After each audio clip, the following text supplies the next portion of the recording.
எனக்கு பின்னாடி அந்த குளம் பார்த்தீங்கன்னா நல்ல பச்சை பசேல்னு தாமரை இலைகள்லாம் படர்ந்து பார்க்கறதுக்கு அருமையாகவே இருக்கு. என்ன அழகு பாருங்க.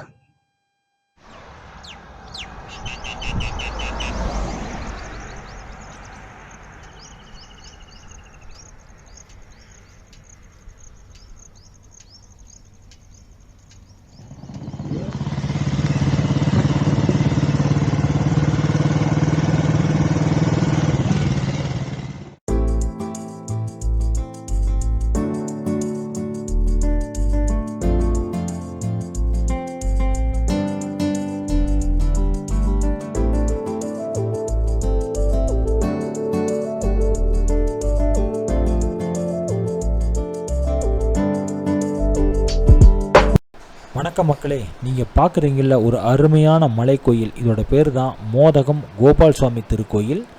இது மதுரையிலேருந்து ராஜபாளையம் போகக்கூடிய பாதையில் தான் இந்த கோயில் இருக்குது. பார்க்குறதுக்கு ரொம்ப அருமையாகவே இருக்கும். ரங்கநாதர் தான் இந்த கோயிலில் எழுந்தருளி இருக்கிறாரு. இந்த கோயிலுக்கு வரக்கூடிய அந்த பாதையானது எவ்வளோ அழகாக இருக்குது அப்படிங்கிறத மட்டும் நீங்கள் பாருங்கள். இந்த கோயில் பார்த்தீங்கன்னா அந்த கோயிலேருந்து ரோடு ஸ்ட்ரெயிட்டாக அப்படியே போயிட்டே இருக்கும். ஒரு டிஃப்ரெண்ட்டான ரோடு. கடைகள் எதுவுமே இந்த பக்கம் அந்த பக்கம் கிடையாது. அங்கேருந்து ஆரம்பிச்சுன்னு வச்சுக்கோங்களேன், ரோடு அப்படியே போயிட்டே இருக்கும். ரொம்ப டாப் ஆங்கிளில் பார்க்கும்போது ரொம்ப சூப்பராக இருக்கும்.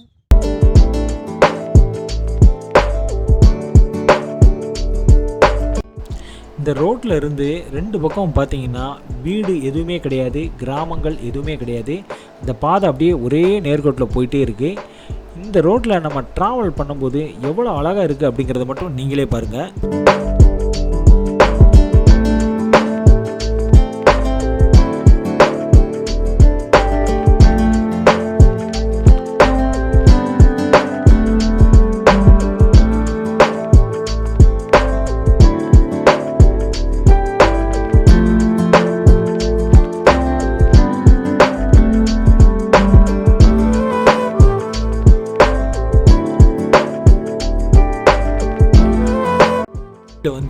ரங்கநாதர் அழகிய அனந்த சயன தோரணையில் காட்சியளிக்கிறாரு. நம்ம பார்த்தீங்கன்னா இந்த கோயிலுக்குள்ளே வீடியோவோ ஃபோட்டோவோ எடுக்கக்கூடாது. அதனால தான் நம்ம வெளியில இருந்தே நம்ம இந்த கோயிலை காட்டுறோம். நம்ம இப்போ இங்கேருந்து கிளம்பி இன்னொரு அழகான ஒரு மலை மேலே இருக்க ஒரு கோயிலுக்கு போகலாம். வாங்க நம்ம இப்போ இங்கேருந்து கிளம்புவோம்.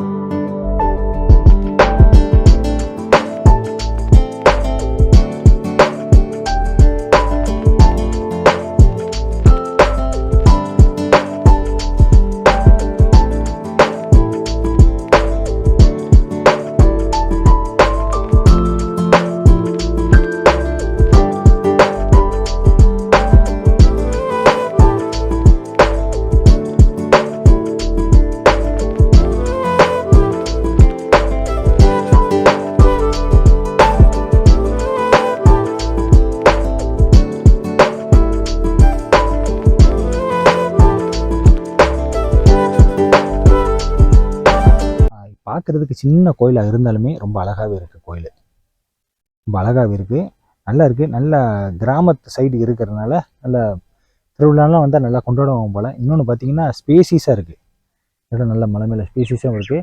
அந்த கோயிலோட முன்பகுதி முன்னாடி ஒரு மரம் ஒன்று இருக்குது, நல்ல நிழலாகவே இருக்குது. இந்த இடம் நல்ல நிழலாக இருக்குது. இந்த கோயிலுக்கு அப்படியே பின்னாடி பார்த்தீங்கன்னா மேற்கு தொடர்ச்சி மலை அப்படியே போகுது. அந்த செட்டப்பே ரொம்ப சூப்பராக இருக்குது. அதாவது இந்த கோயில் அமைஞ்சிருக்க இடம், அது சுற்றி இருக்கிற அந்த இடங்கள் எல்லாமே, அதாவது ஒரு கோயிலுக்குன்னு வந்தோன்னா மனசுக்கு அமைதியாக இருக்கணும். சாமி பாதி, இன்னொன்று உங்களுக்கு அந்த இடம் ஒரு அமைதியை தரணும். அப்போ தான் அந்த கோயிலுக்கு நீங்கள் வந்துட்டு போகிறதுக்கு முழுமையான பலன் கிடைக்கும். இந்த இடம் அதுக்குண்டான எல்லா அம்சங்களும் இருக்குது. நல்லா அமைதியாக இருக்குது.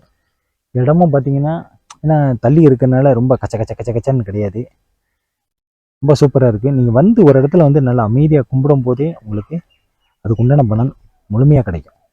அந்த இடத்துக்கு அப்படி பார்க்கும்போது இந்த இடம் 100% கரெக்டாக இருக்குது.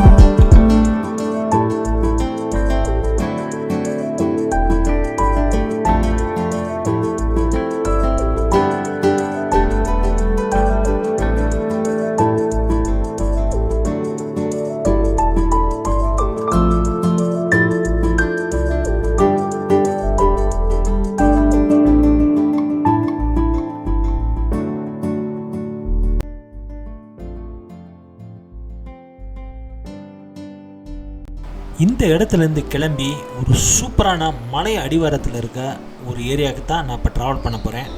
வாங்க நம்ம இப்போ அங்கே போகலாம்.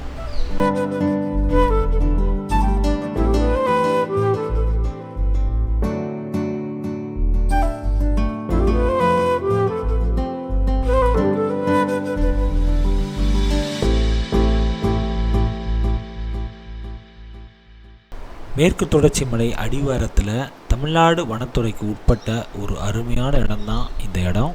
இது வழியாக ட்ராவல் பண்ணி இன்னொரு அழகான இடத்துக்கு தான் நான் இப்போ போக போகிறேன். இந்த இடம் ஆள் நடமாட்டம் மட்டும் இல்லைன்னு நினைக்க வேணாம், நிறையா பேர் ட்ராவல் பண்ணுறாங்க. இந்த பாதை வழியாக தான் வரணும், ரைட்டுங்களா? ரோடு ரொம்ப ஸ்மாராக தான் இருக்கும். அப்புறம் நம்ம கொஞ்சம் தூரம் இது வழியாக போய் கிராஸ் பண்ணி போயிட்டோம்னா அந்த பக்கம் தார் ரோடு நல்லாயிருக்கும். ஸோ இதில் ரொம்ப பார்த்து தான் வரணும். ரொம்ப ஆஃப் ரோடு மாதிரி தான் இருக்குது. இன்னும் மழை பெஞ்சனால நிறைய சகதிகள் வேறு இருக்குது. ரொம்ப பார்த்து தான் ட்ரை பண்ணி வரணும். எல்லா வண்டியும் இப்படி தான் வருது, எல்லா பேரும். ஆனால் கூட்டம் இருக்குது. இந்த பக்கம் தான் எல்லோரும் ட்ராவல் பண்ணி போகிறாங்க. இப்படியே போனோன்னா ஸ்ரீவில்லிபுத்தூர் இந்த பக்கம் இந்த ரோடு வழி அப்படியே போய் போனோன்னா ராஜபாளையம் கனெக்ட் ஆயிரும். வாங்க நம்ம இந்த ரோட்டில் அப்படியே ட்ராவல் பண்ணலாம். நான் நிற்கிற ஃபாரஸ்ட் ஏரியா வந்து தமிழ்நாட்டில் ஸ்ரீவில்லிபுத்தூர் அப்படின்னு சொல்லுவோம். அதாவது பால்கோவாக்கு பேர் பெற்ற ஊர் அப்படின்னா எல்லாருக்கும் தெரியும். அந்த ஸ்ரீவில்லிபுத்தூர் வந்து மேற்கு தொடர்ச்சி மலை ஒட்டி இருக்கிற ஒரு ஊர் தான் அது. அந்த ஸ்ரீவில்லிபுத்தூரில் இருந்து இந்த மேற்கு தொடர்ச்சி மலை ஒட்டி இருக்க கிராமம் வழியாக போனால் ராஜபாளையம் போயிடலாம். அந்த 2 ஊருக்கு நடுவில் அழகான இடங்கள்லாம் இருக்குது. அந்த இடத்துக்கு தான்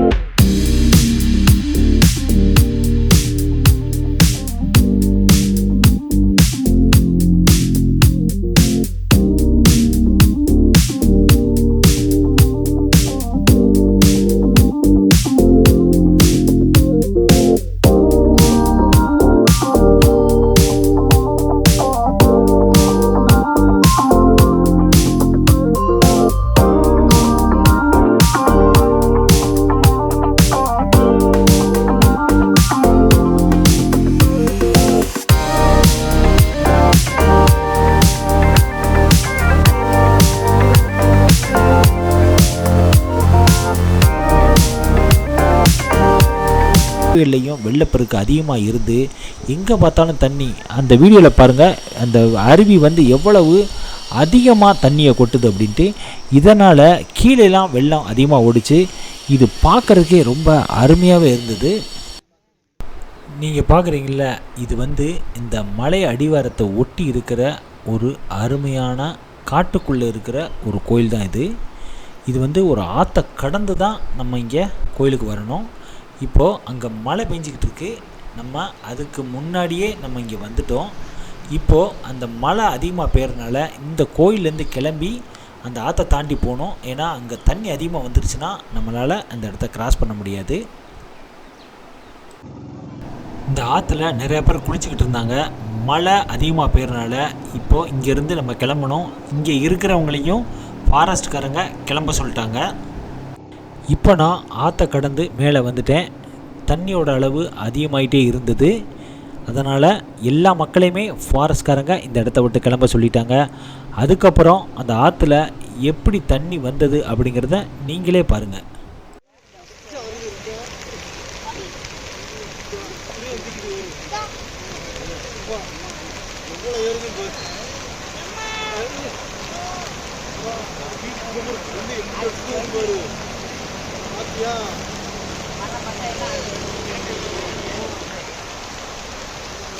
சரியான நேரத்தில் அந்த கோயிலேருந்து கிளம்புனால நான் அந்த வெள்ளத்தில் மாட்டாமல் தப்பிச்சிட்டேன். நான் மட்டும் இல்லை, இந்த தண்ணியில் குளிச்சுக்கிட்டு இருந்த நிறையா பேர் இந்த வெள்ளத்தில் மாட்டாமல் சேஃபாக வெளியே வந்துட்டாங்க.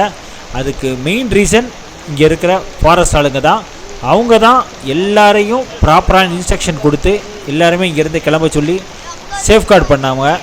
ஸோ மழைக்காலங்களில் நீர்நிலைகள் பக்கத்தில் இருக்காதீங்க, ஃபாரஸ்ட்காரங்க சொல்கிறத கேளுங்க. நம்ம இந்த வீடியோவை இதோட முடிச்சுக்கிறோம். இன்னொரு அருமையான வீடியோவில் மறுபடி சந்திப்போம். அன்டில் தென் பாய்.